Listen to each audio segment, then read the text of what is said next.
perbuatan itu memang tidak berkonsekuensi pada hilangnya iman, tetapi dia berpengaruh. Karena kalau misalnya di dunia ini segala sesuatu kalau tidak makhluk holy,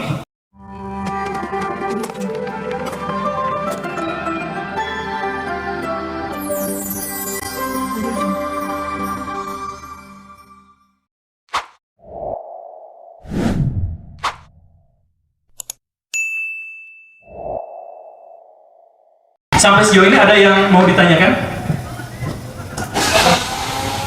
Ada mic-nya? Sudah ada. Alhamdulillah. Cek. Sejauh dari pemaparan Kang Guru. Iya, Kang Guru.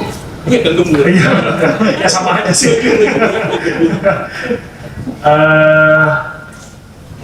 Banyak apa ya? Ilmu baru, penjelasan baru yang jujur baru saya dengerin. Nah, sejauh ini saya kepikiran ada 2 pertanyaan. Yang pertama, saya baru dengar yang namanya ilmu kalam. Mohon dijelaskan lebih lanjut, lebih jauh. Yang pertama. Yang kedua, tentang Khawarij ini. Jujur soal sejarah atau histori yang tadi Usman digeruduk, yang itu ya, terjadi sebuah pemberontakan dan lain-lain, jujur saya baru dengar.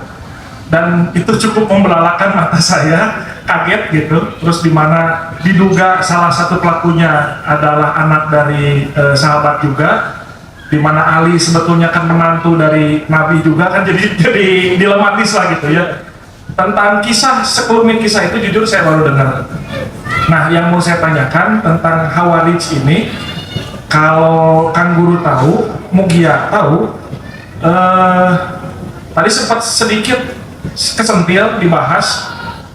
Misalnya gini, rata-rata orang yang istilahnya mengkultuskan diri bahwa saya itu aliran tertentu, kan biasanya punya landasan rata-rata berupa ayat lah ya, entah itu ayat Al-Quran atau hadis.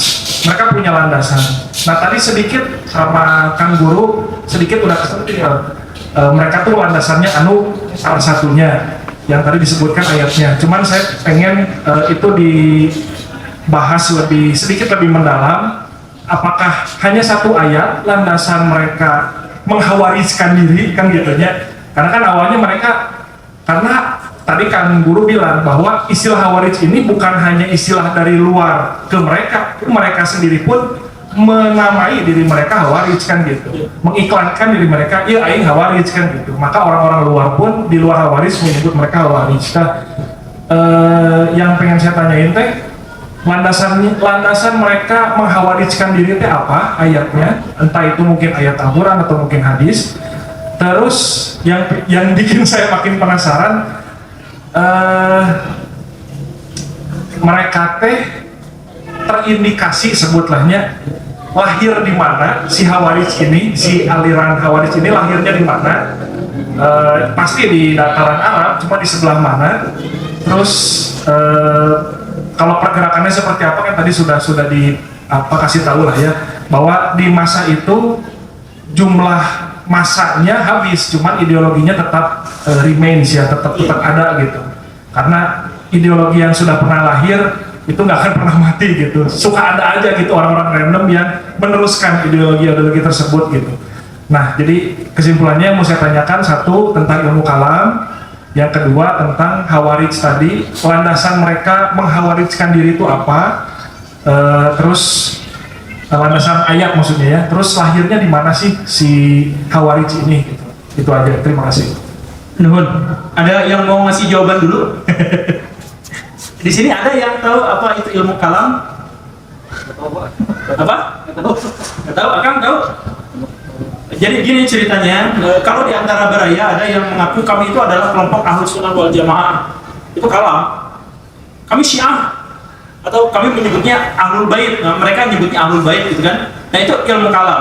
Khawarij itu ilmu kalam. Mu'tazilah itu kalam. Itu sistem kalam, berbeda dengan misalkan kami Syafi'iyah, kami Hanabilah, kami misalkan Malikiyah. Nah, itu adalah mazhab fikih. Jadi ada mazhab fikih, ada mazhab kalam, kemudian nanti ada mazhab tasawuf. Ada ada tasawuf gila atau tasawuf majnun. Itu ada, misalkan yang paling terkenal itu yang tarian putar-putar itu siapa? Jalaluddin Rumi ya. Itu tasawuf gila. Atau ada yang disebut sebagai tasawuf khauf, tasawuf takut. Nah itu Al-Ghazali gitu ya, dan teman-teman dan sebagainya. Jadi sebenarnya dalam Islam itu ada banyak sekali aliran tergantung pada ini. Nah apa yang dimaksud dengan kalam? Kalam itu sebenarnya adalah sesuatu yang diharamkan tapi menjadi ada gara-gara jadi ketika Islam sudah berkembang sangat pesat dan kemudian ada Khawarij. Nah itu kan ada Khawarij. Kan Khawarij itu melempar sebuah wacana.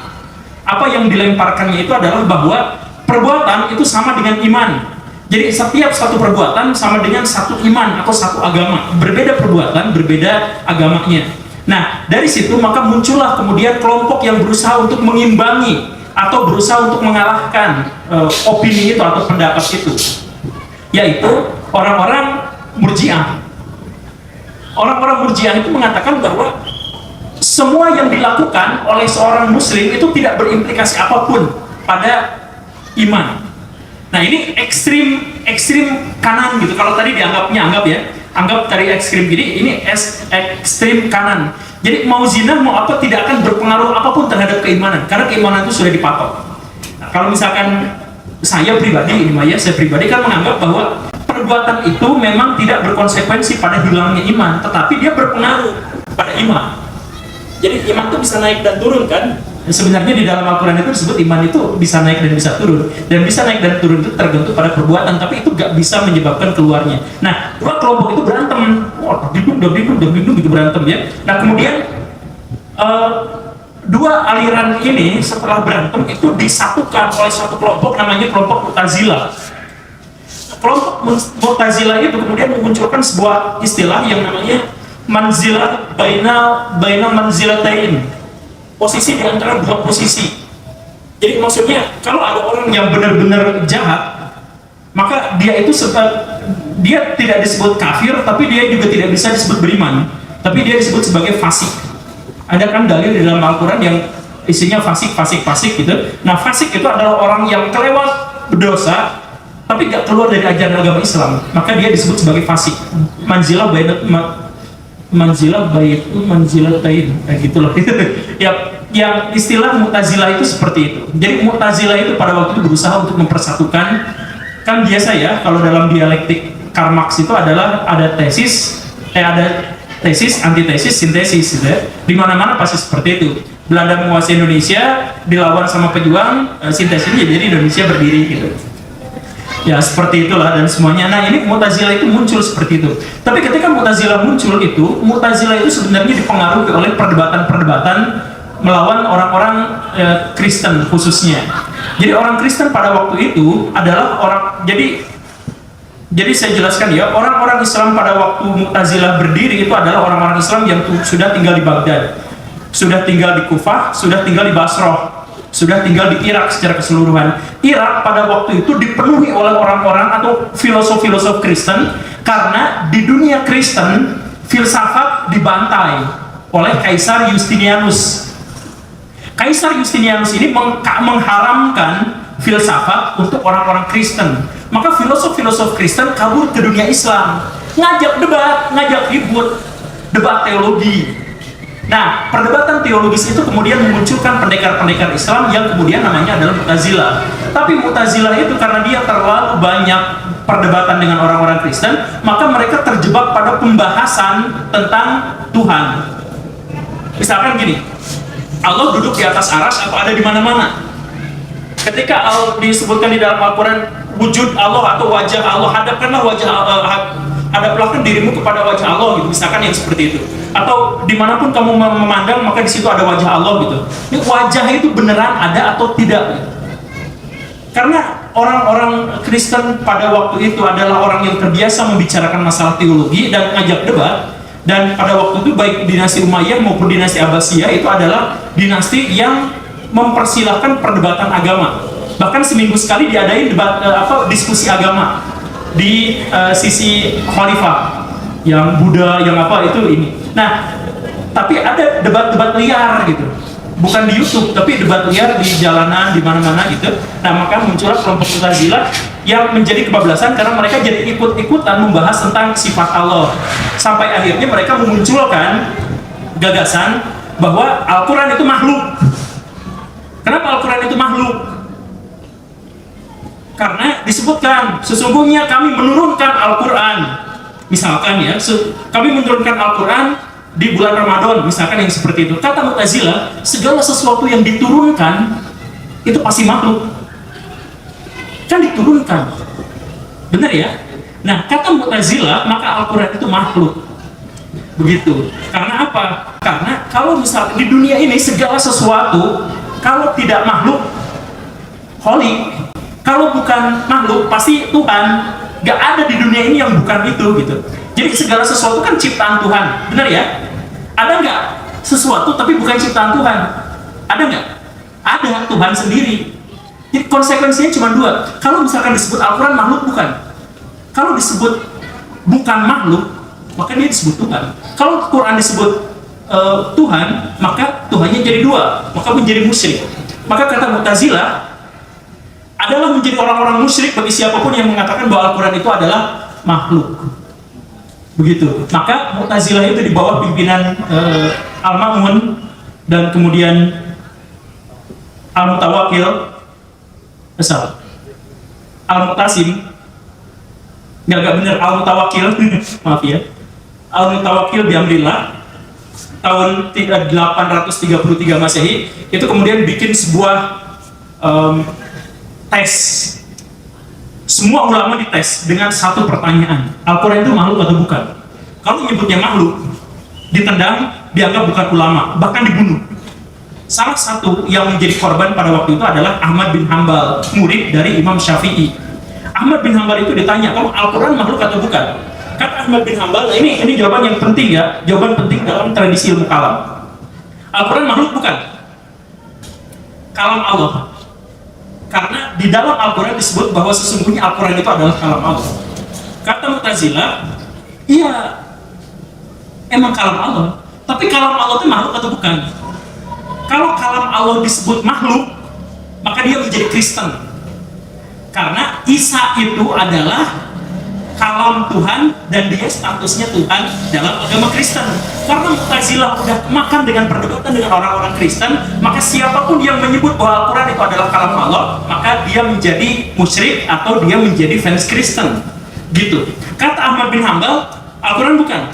Dia gak jawab. Karena Ahmad bin Hanbal itu dia tidak akan menjawab kecuali ada dalilnya.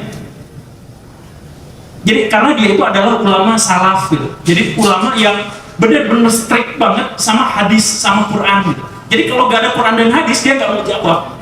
Mu'tazilah pakai otak, pakai akal karena terbiasa debat. Jadi Al-Quran makhluk bukan? Kalam Allah. Kalam Allah kan makhluk bukan? Dia digebukin itu sampai kencing darah. Ahmad bin Hanbalnya. Karena kamu itu adalah muridnya Imam Syafi'i, pengaruh kamu tuh besar sekali sama umat. Kalau kamunya musyrik, kamu ngomong sama orang musyrik semua. Itu pandangannya Mu'tazilah itu. Maka di sini kemudian muncul perdebatan antara Mu'tazilah dengan orang-orang pengikut Ahmad bin Hanbal. Yang gara-gara ini menjadi, tadi kan Mu'tazilah itu adalah sintesis ya dari Murji'ah sama Khawarij. Nah ini sekarang jadi tesis. Nanti dibenturkan dengan Ahlul Hadis Ahmad bin Hanbal yang nanti dipersatukan lagi oleh Abu Hasan Al-Asy'ari yang kemudian mendirikan Ahlus Sunnah wal Jamaah yang dipakai oleh 90% orang muslim di seluruh dunia sampai sekarang. Orang NU ngakunya kami Ahlus Sunnah wal Jamaah, orang Salafi Wahabi ngakunya Ahlus Sunnah wal Jamaah. Sebenarnya itu adalah produk sejarah yang merupakan berupa upaya untuk mensintesiskan antara pertentangan antara kaum rasional Mu'tazilah dengan kaum literal orang-orang Hanabilah, orang-orang kelompok pengikut Ahmad bin Hanbal. Seperti itu. Jadi kalau saya sih pribadi ya, saya akan mengikuti Ahmad bin Hanbal dalam artian kalau masalah ketuhanan saya nggak akan berani berdebat. Jadi kalau misalkan ada orang yang ngomong misal Tuhan itu ada di aras atau bukan dan sebagainya, itu urusan enggak, maksudnya bukan wilayah kita untuk membicarakannya. Karena misalkan begini loh ya, saya misalkan menjelaskan Tuhan itu ada di atas aras, kalau saya menyebutkan bahwa argumentasinya adalah begini, kan argumentasi itu batal karena tidak ada pembuktiannya. Benar gak? Wajah Allah, sebenarnya wajah Allah itu asli, adanya seperti ini. Ada kali yang bisa membuktikan? Kan itu sebenarnya hanya permainan logika aja, hanya dialektika kosong aja. Gak ada yang, kalau misalkan kita berdebat tentang demokrasi sama demokrasi sama otoritarian, mana yang lebih baik? Saya berani debat semalaman suntuk gitu. Karena ada nilai empirisnya yang bisa dijadikan sebagai pembuktian, dan ada kemampuan yang bisa didemonstrasikan dalam berargumentasi. Tapi kalau misalkan masalahnya adalah Tuhan punya kaki atau enggak? Gak ada seorang pun di antara kita yang bisa membuktikan mana pendapat yang benar. Nah karena itu maka perdebatan apapun tentang Tuhan itu gak penting juga ngapain gitu. Nah misalkan terkait dengan Al-Quran itu makhluk atau bukan, pendapat Mu'tazilah itu lebih kuat karena mereka didasarkan pada dalil Quran yang tadi itu. Tetapi Ahmad bin Hambal pernyataannya lebih harus kita ikuti karena apa? Karena nggak bisa dibuktikan, ya udah aja selesai sampai di situ, ngapain juga. Jadi makanya ayat-ayat terkait dengan ayat-ayat ketuhanan disebutnya ayat-ayat mutasyabihat. Dan di surat Ali Imran itu disebutkan ayat mutasyabihat itu hanya bisa diperdebatkan oleh orang-orang yang cenderung pada kesesatan. Di ayat 6 itu cenderung pada kesesatan, bahas ayat-ayat mutasyabihat. Sekarang di dunia Islam banyak sekali perdebatan-perdebatan terkait dengan Tuhan. Apakah Tuhan ini begini atau begitu? Ada yang menyebut Tuhan itu tauhidnya ada 3, uluhiyah, rububiyah, dan Tuhan asma wa sifat dan sebagainya. Itu gak ada di dalam Quran dan Sunnah. Mereka hanya menciptakan itu untuk menciptakan kelompok-kelompok, golongan-golongan. Kalau yang percaya pada konsep ini berarti masuk ke dalam kelompok misalkan ya salafiyah, yang tidak berarti masuk ke dalam kelompok yang lain dan sebagainya. Jadi akhirnya Islam itu pecah belah kotak-kotak mengikuti Khawadis tadi, yang pikirannya, yang pendapatnya, yang perbuatannya berbeda dengan saya, maka imannya beda. Liberal, Syiah, sesat, fasik, dan sebagainya, yang sebenarnya itu semuanya adalah produk sejarah yang tidak pernah dikenal dalam sejarah agama Islam generasi awal. Begitu. Itu adalah tentang ilmu kalam. Kemudian pertanyaan kedua, bisa panjang banget ini jawabannya ya. Kepanjangan nggak sih? Nggak apa-apa. Serius nggak apa-apa? Ya, karena kan saling terkoneksi satu sama lain. Oh, iya, jadi betul. harus komprehensif gitu, penjelasannya nggak masalah. Kalau gitu saya minum dulu ya.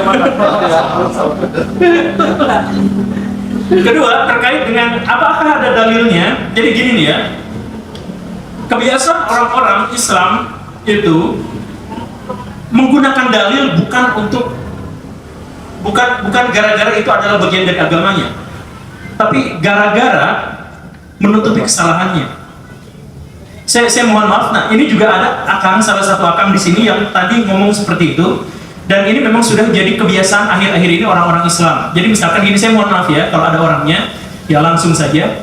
Jadi Kang, maaf pertemuan kali ini nggak jadi qadarullah karena begini dan begitu, kami gagal untuk misalkan menyediakan masjid dan sebagainya. Misalkan seperti itu.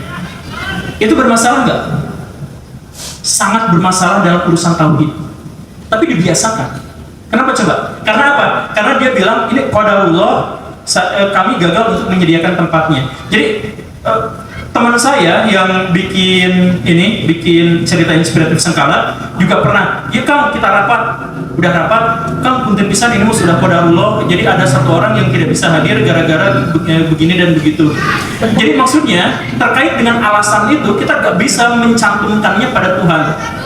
Karena dia mau hadir mau tidak itu qadarullah, semuanya adalah qadar, semuanya takdir Allah, tidak ada yang tidak, semuanya. Barang mau terlambat, mau tidak, mau jungkir balik, mau apa, semuanya adalah takdir Allah. Tapi qadarullah hanya digunakan ketika itu menutupi sebuah alasan atau menutupi sebuah kesalahan. Jadi saya mohon maaf ya, misalkan Kang ini gak jadi karena ininya gak datang, ya ini mah sudah qadarullah, ya enggak. Ya memang itu qadarullah, tapi gak bisa disebut juga gitu. Kenapa? Itu jadi alasan kesalahan atau kegagalan kita. Jadi kalau salah, sebutkan aja salah, saya mohon maaf gitu. Jadi kayak orang-orang NU zaman dulu, orang-orang NU zaman dulu itu kalau beres khutbah atau beres ceramah, dia ngomong semua yang benar dari Allah dan semua yang salah adalah kesalahan saya pribadi. Pernah dengar yang kayak gitu? Itu orang NU yang menyebut. Orang NU menganggap Mu'tazilah sesat, padahal perkataan itu adalah perkataan khas Mu'tazilah. Orang-orang Mu'tazilah itu menganggap bahwa Tuhan itu, karena mereka suka berdebat tentang Tuhan ya, Orang Mu'tazilah itu mengatakan bahwa Tuhan itu sempurna dalam sebuah kebaikannya, dalam semua kebaikannya. Maka nggak mungkin Tuhan melakukan kejahatan. Karena Tuhan tidak mungkin melakukan kejahatan, maka segala sesuatu yang jahat yang terjadi di muka bumi tidak ada urusannya dengan Tuhan. Karena segala kejahatan tidak ada urusannya dengan Tuhan, maka muncullah istilah, semua yang benar itu berasal dari Allah, yang salah dari saya pribadi. Orang-orang NU dengan bangga sering ngomong seperti itu, padahal itu adalah pernyataan Mu'tazilah gitu. Ya nggak apa-apa, memang benar, Mu'tazilah dalam hal itu benar. Tapi maksud saya adalah, jadi dalil itu, saya mohon maaf ya, dalil itu sering kali kita gunakan untuk menutupi kesalahan dan kelemahan kita. Jadi, misal, kan kenapa sih miskin wae atau hidup itu maju-maju? Nya atau atas takdir Allah rezeki mah sudah ditentukan. Saya bersumpah demi Allah, takdir itu ada dan rezeki itu sudah ditentukan. Tapi itu bukan jadi alasan kalau misalkan kita gagal dalam kehidupan. Gitu kan? Kamu kenapa misalkan kalah, ini mah sudah takdir Allah. Kenapa kamu malah ini ikut-ikutan produk kafir dan lain sebagainya? Ya kan boleh dalam Islam juga. Jadi dalil itu dijadikan sebagai alasan. Benar, semua itu benar, tapi alasan yang benar, fakta yang benar itu menjadi salah ketika dia menjadi sebuah alasan. Jadi misal gini Baraya datang ke sebuah meeting. Pas meeting itu Baraya terlambat gara-gara hujan. Kemudian datang ke bos, kenapa kamu terlambat? Maaf Pak, hujan. Hujan itu fakta, nggak bisa dibantah, benar kan? Tapi jadi salah ketika dia jadi sebuah alasan, gitu loh. Jadi itu takdir, qadarullah itu benar takdir. Tapi jangan jadikan itu sebuah alasan. Nah, kenapa orang-orang Islam di dunia sekarang itu menjadi, dan ini menjadi salah satu alasan Khawarij. Khawarij itu, Khawarij itu sering menjadi salah karena setiap tindakannya itu didalilkan. Dulu ada kelompok yang mengaku sebagai kelompok Islam dulu selalu melakukan penggerebegan kepada tempat-tempat maksiat dulu itu. Terus diwawancara, kenapa seperti itu? Kami melakukan ini sebenarnya adalah karena yang kami lakukan bukan kekerasan tapi ketegasan. Nah seperti itu.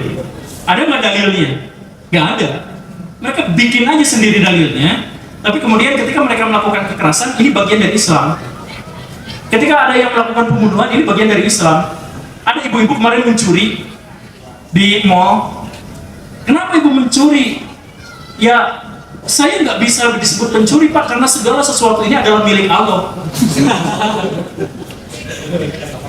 Iya kan? Jadi sebenarnya semua dalil Quran itu, semua dalil tanpa kecuali, semua dalil Quran itu bisa kita jadikan sebagai alasan.